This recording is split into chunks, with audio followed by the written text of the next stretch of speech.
Welcome back, everyone, to the Cyber People podcast. This is season 2, episode 5. It has been a very long time between drinks. It's nothing to do with a lack of motivation or anything like that. It's just been super crazy, chasing lots of rabbits and a very hectic end to last year. So good to be back, and we're very honored, delighted, and privileged to have Mr. Jason Ford joining us today. Welcome, Jason. Thank you very much. How does it feel to be on the Cyber People podcast? Incredible, Will. What can I say? That's awesome. That's awesome. Well, listen, rather than me telling everyone all about you, why don't you tell us who you are, what you do, and how you ended up doing it? Yeah, sure. Well, that's a bit of an open question, but I guess, so basically I work as the head of red teaming at TPG Telecom, and prior to that I was the ANZ practice lead for all things offensive security. And before that, I was a run-of-the-mill pen tester, and I often feel in this role, I get a lot of advice, requests for advice. A lot of people want to know what it's like to be a pen tester, how to get in, how to progress your career. So, that's what I hope to talk about today, I guess. Awesome. Now, you were a pen tester, and then you moved more towards the leadership side of things. Correct, yeah. Are you still hands-on? Occasionally. I always try to manage to still be a little bit hands-on, but the more responsibility you take on, the less and less hands-on time you get, sadly. I still am very close to it. I still have a great team who keep me in the loop of what they're actually doing, but a large part of my job now is more stakeholder management. Okay. All right. Is it important to stay hands-on in terms of commanding the respect of your team? Yes and no. I often feel I've always been a person who believes you need to walk the walk to be able to talk the talk. So I still believe it is important to be, to an extent, hands-on, and as such, I still do a bit of study on the side, whether it's just hacking around with my own little Arduino projects, or doing courses, or jumping on Hack the Box. There is always something that I do which I still remain hands-on. In terms of day-to-day operations, a lot less. But I feel knowing the technology, knowing the process, knowing what goes on, I feel like is important if you were to lead a team. But largely speaking, I think a large part of leadership is owning what you don't know and trusting your team to deliver. Okay. All right. Now, you mentioned projects. What was the word you said before projects? I didn't catch it. Arduino? Arduinos, yeah. What is an Arduino project? Arduinos are just basically like a programmable circuit board. So for me, having very little background in electrical engineering, it was a fun dive into that area, learning about how physical devices work. Anything from like this very microphone to a keyboard or anything digital, really. So I did this as a way to kind of start bridging the gap more from the IT perspective into the OT, or operational technology perspective. Still a long way to go until I get more to the OT side, but it's an introduction into more the electrical engineering, which will lead down that path. So something to, I guess, kickstart that learning journey. How would you, in layman terms, explain the difference between IT and OT? Very simply, IT is about information and computers, blinky boxes, things doing stuff. OT is the physical world. So when we actually have machinery or, chemical enrichment or anything like that, anything that is any industrial control system that is controlled through a computer system would be OT. So typically speaking now, as OT and IT, the borders are getting closer together, we are seeing that overlap. And from a security point of view, this is something that is starting to get a bit more momentum now, but largely still neglected. So I think it's definitely something that I need to look into more to understand a bit more about what's going on in the OT space and the threats associated with it, how malicious actors could go in through a phishing email and move laterally into an OT network and literally start blowing things up. Okay. So at the moment in your current role, what would you say the split is between OT and IT? mostly, I would say 95% IT. Telecommunications is still very IT heavy.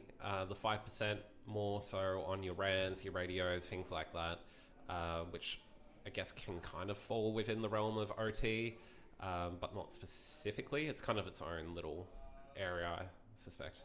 All right. Yeah. Okay. Well, let's just travel back in time to Yep. the beginning of your career as a pen tester. Yeah. How did that happen? I was working at a small consulting company associated with you guys. So, well, it's now associated with you guys. So it just came from a run-of-the-mill question to my line manager at the time, saying, "Hey, I think cybersecurity is going to take off in the next few years. I think we should start a practice." I wasn't the first person to raise this, and the person Graham was. And I think Chris as well, were both very receptive to that idea, and they actually paved the way for it to happen internally. So something I'm still very grateful for, because this was how I transitioned from doing more performance and technical architecture into more security, which, I was right. This was, I think, 2017 when I raised this. This is just off the back of the WannaCry attack in 2017, which, if you remember, was pretty devastating to a lot of hospitals in the UK, and a lot of computers exposed to the internet. So that's what really kind of kick-started it, and we built the practice from there. We hired a great manager who I worked with very closely for the next 5 or 6 years, and yeah. Okay, so you were doing performance testing. You spotted a gap in the market. So it sounded like you already sort of had your eye in that direction anyway. It sounded like you were already developing a bit of an interest in that. Correct. In that field. Yeah, this was before cybersecurity was a cool, sexy thing. So at my job before that consulting, at another consulting company, nobody wanted to do work in the security team because they would be working up late all night. They would leave the office about midnight every night. They'd have a lot of work to do. Nobody wanted to do that work. And that included me at the time as well. I didn't want to work those hours. But I did entertain it at the time because I started to get bored with doing tech architecture and performance testing. So I didn't immediately take it up on that, but a few years later, I could see that it was a growing trend. It's like, all right, I think I need to take the plunge and do this. Okay. So are you a night owl? I'm a bit of I'd say I'm a bit of a morning bird. What is it? Early bird? A lark? A lark. Yeah. But then I sleep throughout the midday and then back up at night from about 7 till midnight is probably my peak operation. Throughout the middle of the day, I'm just gone. Really? Okay. Yeah. Distraction free.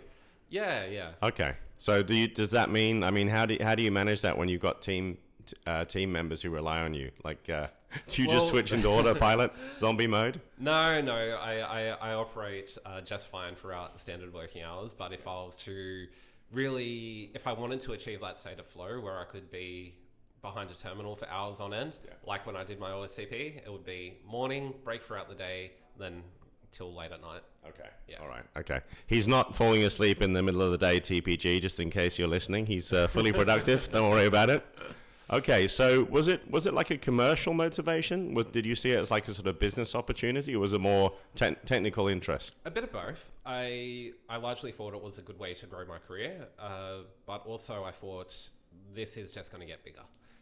So I wanted to progress my career. I didn't want to keep doing the same thing over and over again. I think by this point I had about 4 or 5 years as a performance tester.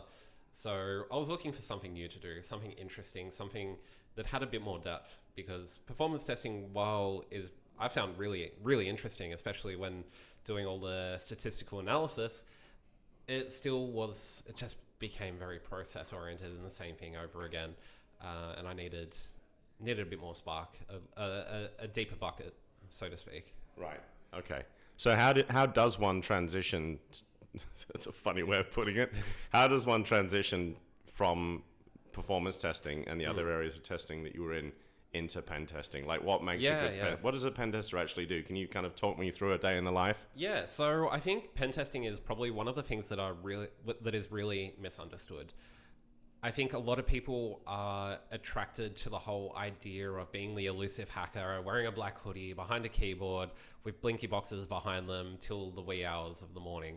The reality is being a pen tester it's still a job. It's still a 9 to 5.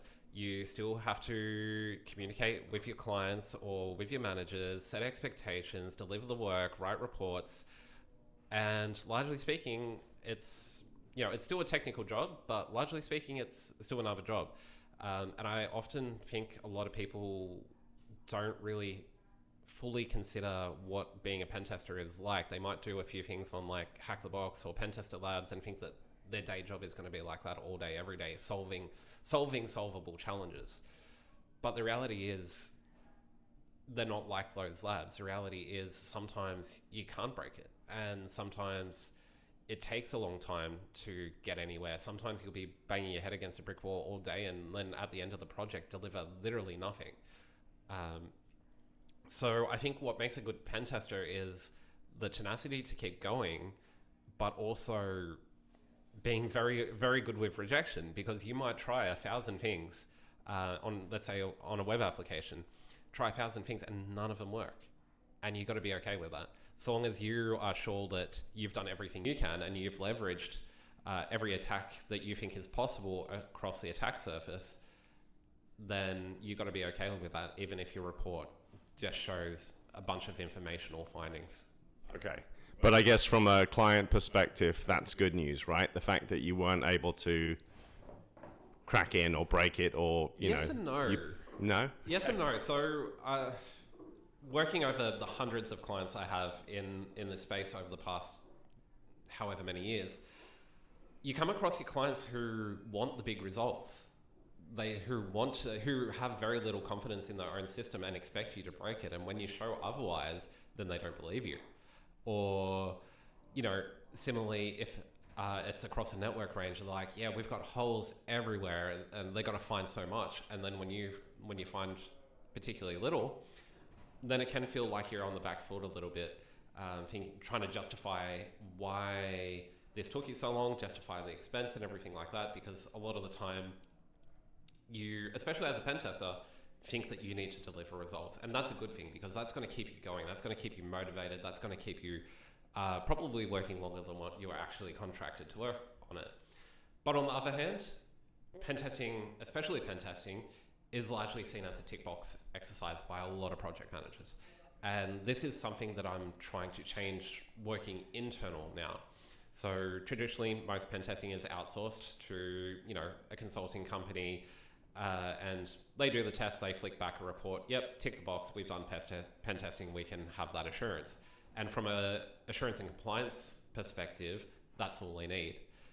From a perspective of actually making the system better, that's generally not helpful. And this is a trend that I'm seeing and that I'm actively contributing to by bringing pen testing internally.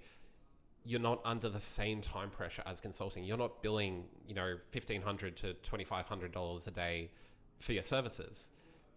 Your internal staff, the whole metrics, the whole calculation is different. So you have the time, you're afforded the time to go deeper, to pull the thing apart, not just follow this checklist and work with the application team or the network team, whatever the scope is, to really pull apart. So if you're testing an application, you might be able to get the code or the customization code on top, depending on what the platform is, and actually pull that apart from a source code level, as well as doing a dynamic testing perspective.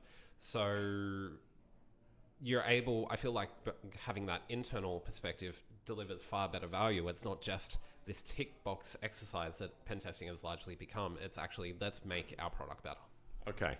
So do most companies, in your experience, build their own pen testing capability internally and also engage consultancies to kind of, mark their homework or get a second opinion in a way? I think it's a very new trend towards the end of 2023.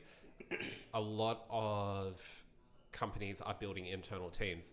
I'm not sure if I should name names, but I know Qantas are doing it. I know Macquarie Bank and Macquarie BFS, which is the bank, and Macquarie COG, which is the core operations group, do it. I know Wesfarmers are starting it. I know a whole bunch of Origin Energy. There's probably a few more that I can't remember off the top of my head, but a lot of these places are still starting to build internal teams because I think they're starting to realize how much they're spending on consultants every year and realizing that they're not getting bang for the buck.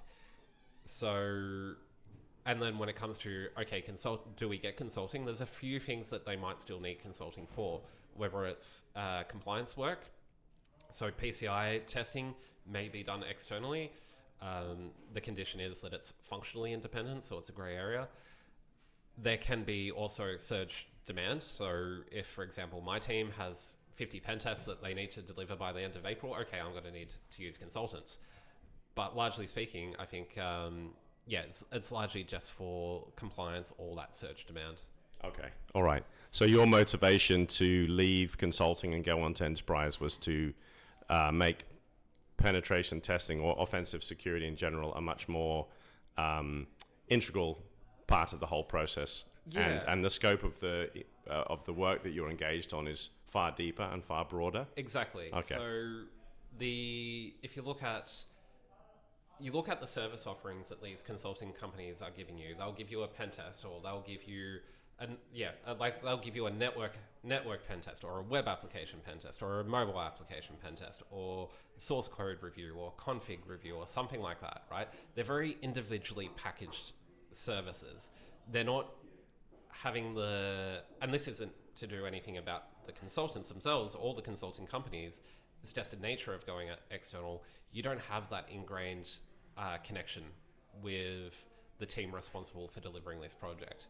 So internal, you can go talk to somebody at their desk, or you can have a Teams call or ping them on Teams or whatever, have whatever form of communication and have that bi-directional channel. Be able just to go beyond the scope, not have such a rigid scope of, yep, we're going to test this URL, nothing more, nothing less. We have the luxury internal of having a broader look, spending more time, going deeper, being more thorough, and the results are better. I have so far already, I have done a test where I got an external consultancy to do it, and I got the same test done by my internal team, and the results we found were just so much greater, so much deeper, so much wider, because they had the time. They weren't so constrained. Okay. Yeah.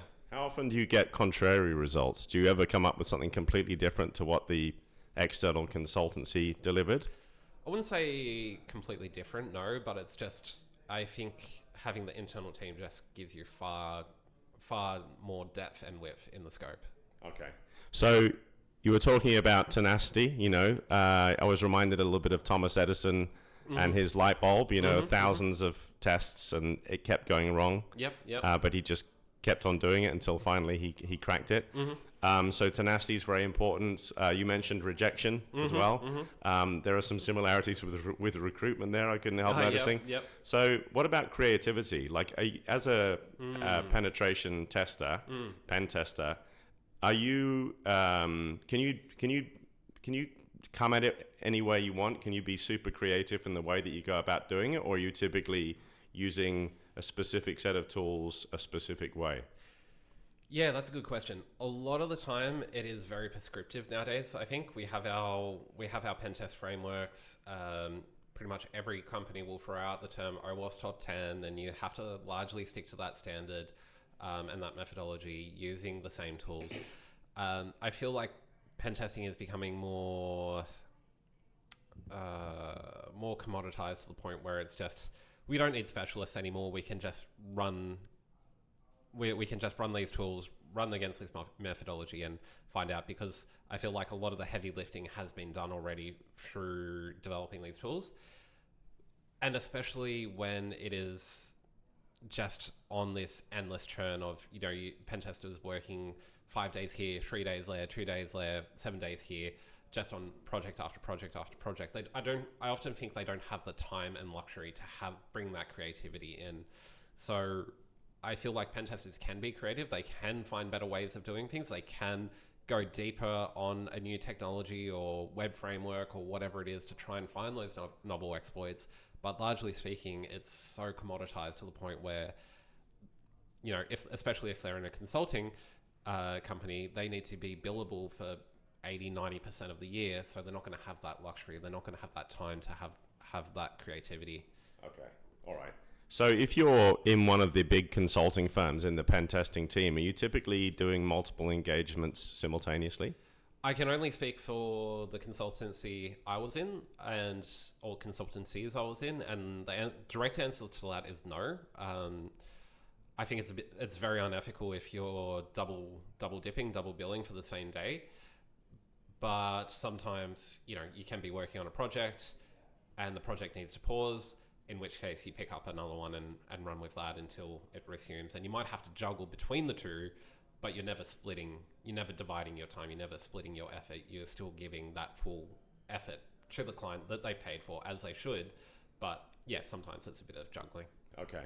Because I can imagine, I don't know if this is a correct perception, but I would imagine that if you are an aspiring pen tester, probably one of the best things you could do would be to join a consulting firm where you're going to be working across multiple clients throughout the year. And I would imagine that, what work you might be there might be a cross-pollination of ideas. On this particular project, strategy A worked really well. Let me see if I can bring that across and produce similar results for this client. So am I correct in thinking that one's learning curve is a lot steeper? I think being in a consultancy at the beginning and having that rapid fire of projects is very, very good, because you're going to be exposed to a lot of technology, a lot of projects, a lot of project teams as well very quickly, and you're going to learn a lot very fast. But I think you will hit that point where, okay, this is just blending into the same thing week in, week out. Okay. Yeah. Okay. And that's when you that was one of the catalysts for you to move on. Yeah, that was one of the things that got me into management. I didn't go seeking to go into management or leadership. It was largely when I joined Accenture. I think it was the first week. My first week at Accenture, the manager who hired me resigned, and the managing director came to me and said, "Oh, hey, such and such resigned. Do you want to lead the team?"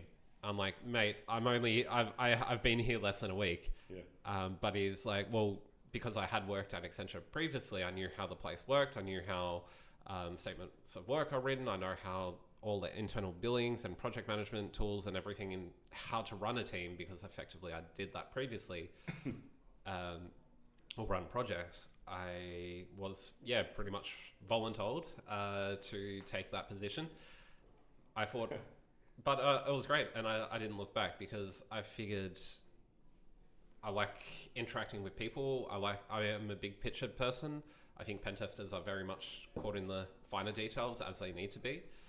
I like to work across a bigger strategy, and I felt like I didn't know that I wanted this, but now that I've got it, I don't want to go back. Yeah. Yeah. Well, they say that reluctant leaders are the best leaders, and you have to be wary of the ones who really, really, really want it. Yeah. So that could have been one of the fastest promotions in possibly in history.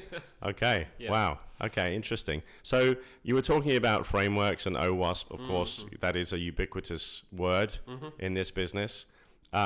If you were to give if you were giving some advice to aspiring pen testers out there, maybe people who are haven't yet started their career in pen testing, but they're keen to get started, or they're early on in their career and they want to accelerate, what advice would you give? Yeah. Certifications? Yeah. Those sorts of things. So, largely speaking, pen testing is insanely competitive. Everybody wants to be that elusive hacker, right? Yeah. You need to be distinguished. You need to be you need to rise above everybody else who wants to be a pen tester. And there's lots of different ways of doing that. Some people like to go do certificates, and the infamous OSCP. That is a very, how do I say? Ordeal. It's a big ordeal, but it is almost almost a guarantee that you will get a pen test job. Maybe not being paid the most, but it's a junior. You'll get in as a junior. You'll have that opportunity, and you can go from there. I have also worked with pen testers who have no certifications and are just absolutely incredible. And it is that distinct talent. Once again, they have proven themselves. They don't just do things like Hack the Box or Pentester Lab or any of those free services. They're pulling things apart themselves or building things. I knew a guy who was building his own operating system, for example. Why, I don't know, but it was his project, and he learned so much about how or to code in C first and foremost, but how the software interacts on the hardware layer and everything like that, which he could then bring into really advanced exploit development and things like that on red teams.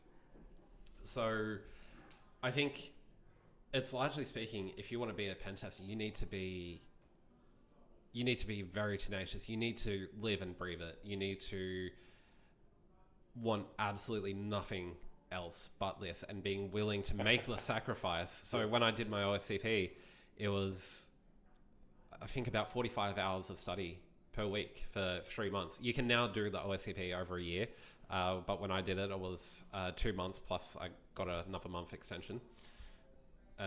So about 2.5 months of 40 plus hours of study per week. On top of your full-time job. Full-time job. So it was all weekends, or I think 10 hours on weekends, and I think I tried to go for 3 or 4 hours per weeknight. So it was insane. It was a grind. Wow. Yeah. So it has to become an obsession. Absolutely. It's not a 9 to 5 thing. This is a proper vocation. Correct. This is who you are. Yes. Yeah. Right. Yeah.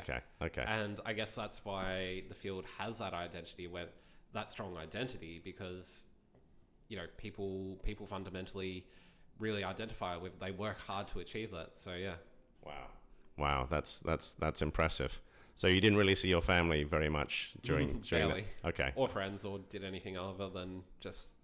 I made sure that I got a half-hour walk every day. Okay. Yeah. A sanity walk. My sanity walk. Yeah.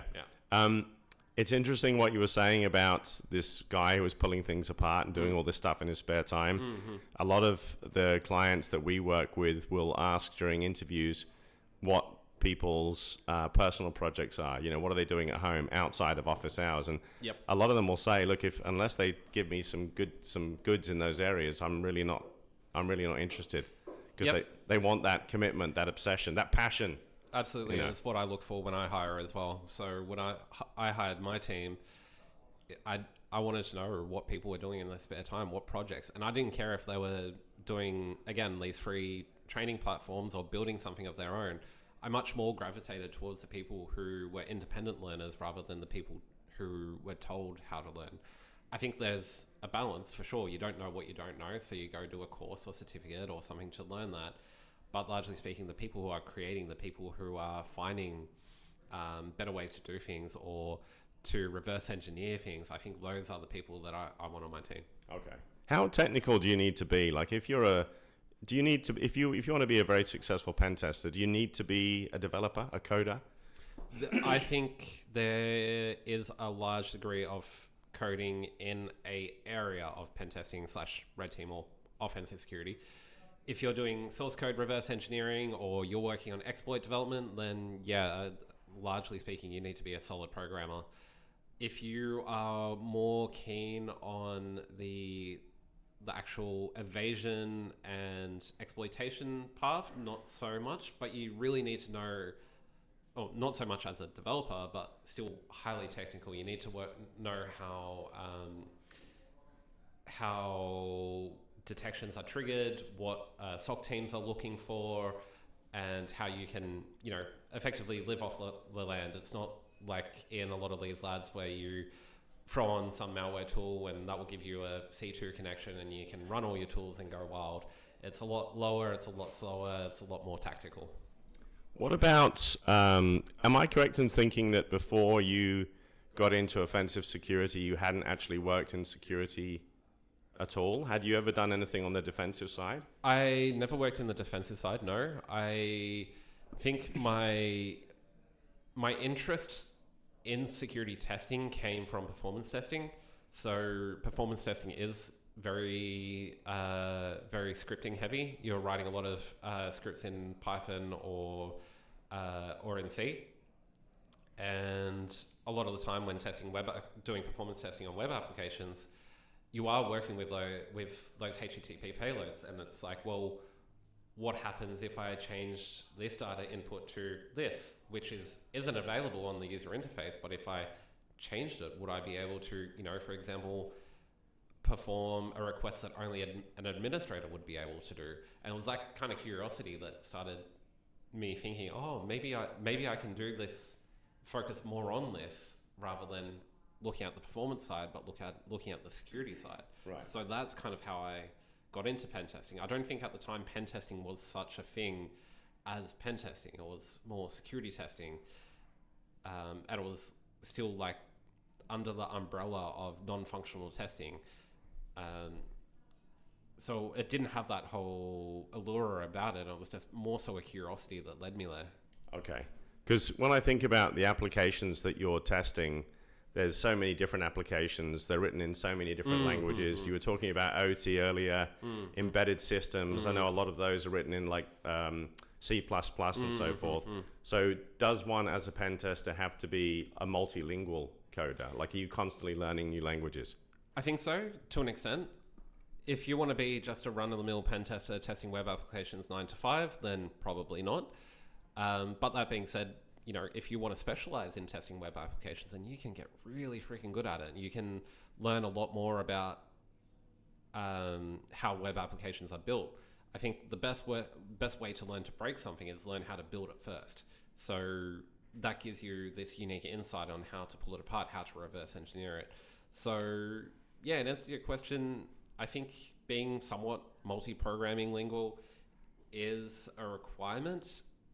I guess it really depends on what avenue you kind of want to go down.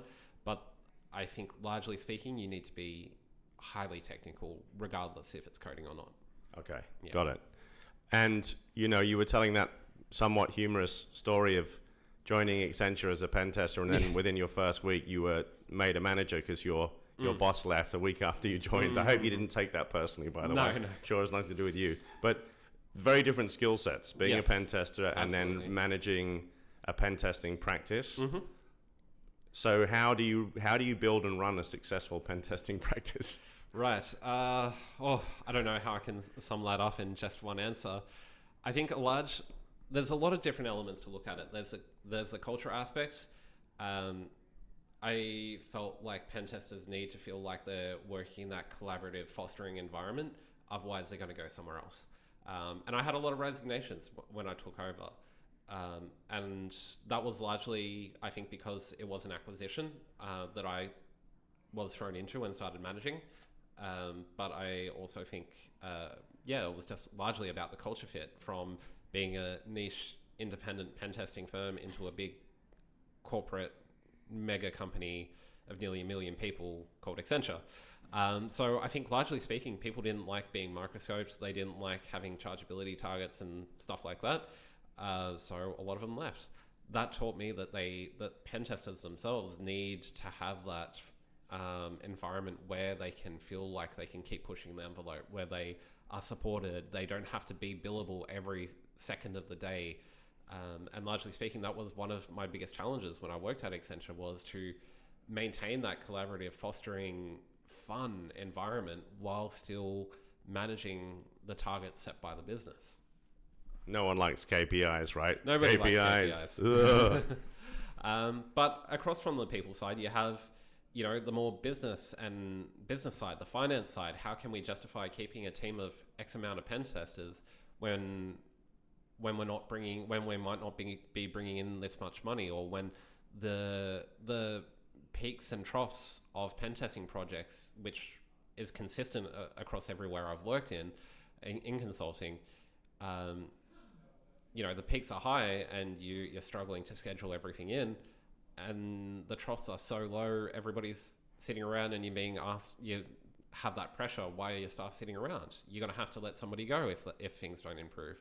So it's a lot of managing expectations, a lot of stakeholder management, being being that front man for your team or woman for your team, so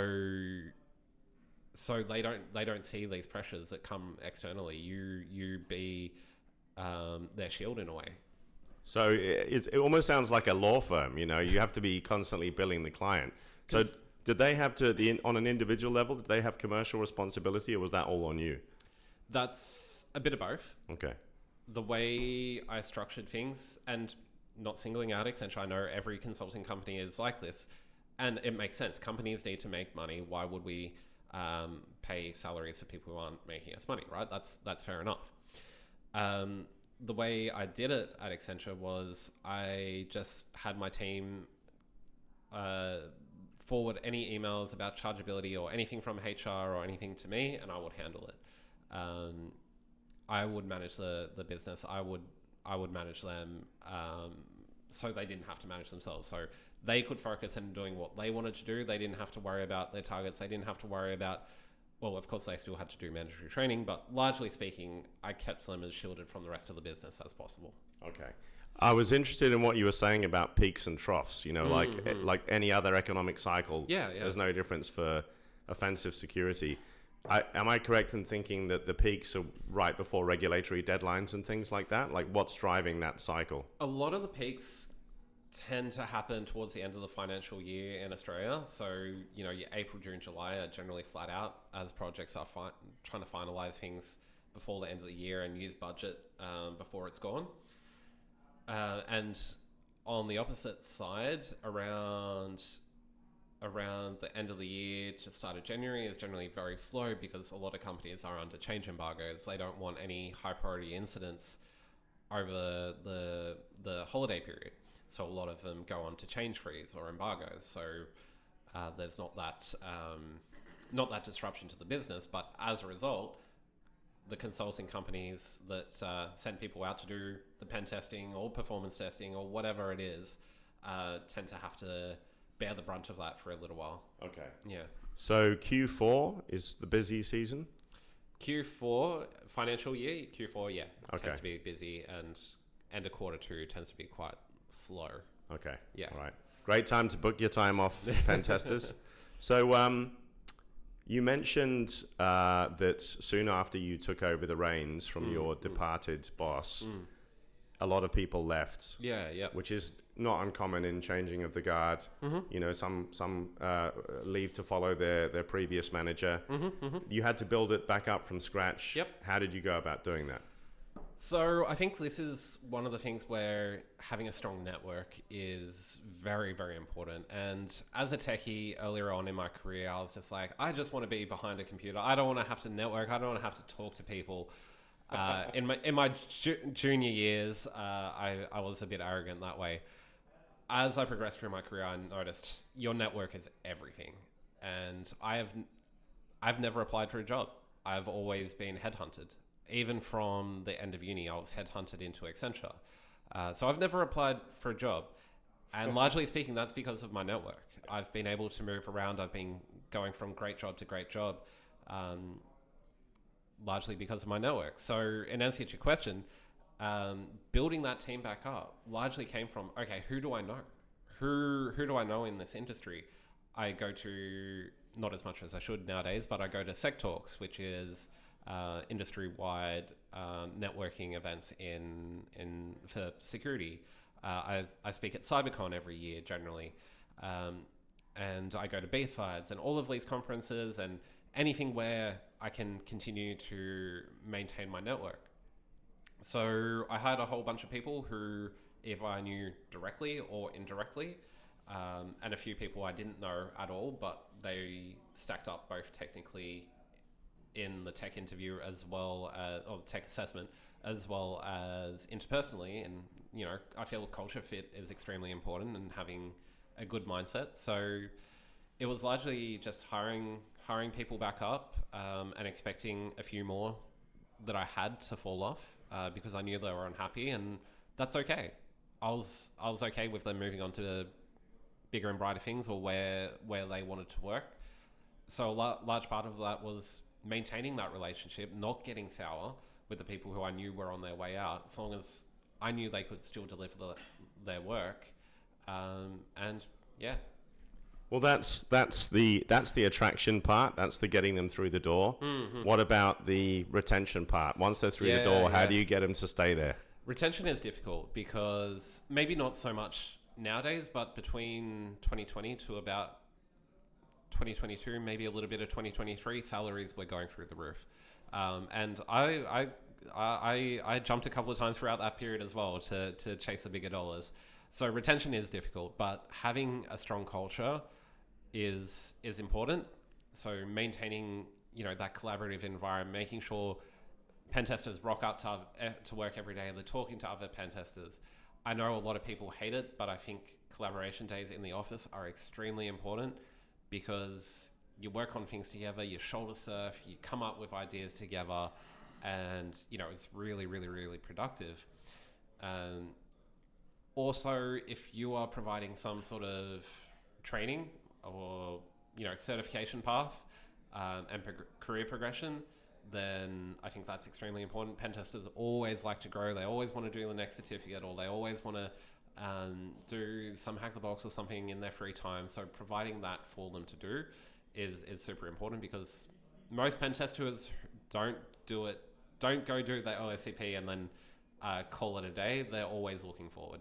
Okay. So they're very hungry, thirsty, insatiable.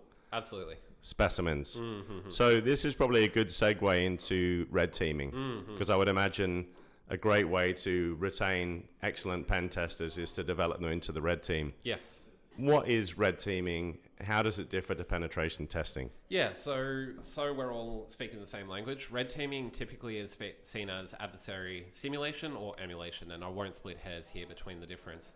But this is doing a full-scale attack on a business rather than pen testing, which is just looking at a particular application or network or a very limited scope to find all vulnerabilities. Red teaming is more so, let's attack the entire business to gain some objective. And that objective is always something to do with business impact. Can we take core systems offline? Can we steal personally identifiable information and hold that to ransom? Can we do something that is going to impact the business, to cause a high priority incident, to make them face the media, typically speaking? So, typically speaking, there is a high barrier between being a pen tester and to being a red teamer. And this is one thing that I talked about at CyberCon last year. And I think this barrier is actually really damaging, because the way I see it is everybody has unique skills. As you progress in your career, you naturally become more expensive, especially in consulting. So it's in everybody's best interest to get people doing red teaming sooner. That doesn't mean you're going to be behind a terminal and, after you've breached and got your initial access. That doesn't mean a junior is going to be running every single command and alerting the SOC. It's more about how we divvy up the tasks. So a lot of the time, phishing and social engineering is a large component of it. Well, a junior can write a good phishing email and understand motivations and what would be likely targets, and find the targets and create fake websites for the organization you're pretending to be, and helping in that aspect. Similarly, they can look through the external perimeter. They can try and find exploit paths or start developing their own exploits. And they can assist internally as well, even though that might not be their strength. So largely speaking, this barriers, I think, is very damaging and very divisive between the pen testers and the red teamers, and the ones who are the elite team and the run-of-the-mill team. So if somebody wants to progress, largely speaking, you should probably find a company which has a bit more open mind to it. But in addition, you need to start making sure you are building those skills as well. So not just thinking, okay, I'm a pen tester, I should be able to do red teaming. You got to take it upon yourself to build those skills, maybe do some certifications or training in that particular area, so you know what you're doing, but also, trying to find a supportive team which aren't going to gatekeep it. Okay. So you're trying to lower the barriers to entry Correct. in your current role? Yep. So in my team, I have people who have never done red teaming before, and I'm throwing them straight in the deep end. But I also have people who are highly experienced in it and can support them. And best of all, they are open-minded to support them. Okay. All right. Fantastic. One of my many weaknesses is time management. And I feel like red teaming is probably deserving of its own podcast entirely. Quite possibly. So we might have to make this a two-parter. What do you think, Jason? Sounds good. In the interim, can you tell everyone how to get in touch with you? Tell them about your YouTube channel. Yeah. I'm sure people want to reach out for some advice, some inspo. Certainly. How do they find you? So you can find me on LinkedIn, Jason Ford. You can also find me on YouTube, Jason Ford /JasonSec. So on YouTube, I just post a range of things, but largely speaking, technical tutorials, how to hack Wi-Fi, or how to a guide to the OSCP, for example, and things like that. So you can find me there, and reach out. Happy to answer your questions. If I get a lot of the same questions, I might make a video of it. So as to not have to answer the same questions a lot, but yeah. Automation. Yeah, automation. That's something I would like to talk about next time as well, is the use of automation and AI, the degree to which AI is leveraged these days, and in pen testing and red teaming. And then we can also maybe talk about purple teaming as well. Sounds good. But listen, thank you so much for coming on. No worries. It's been a pleasure. I really enjoyed it, and I look forward to the next one. Sounds good. Likewise. Thank you, Jason. Thank you. Bye.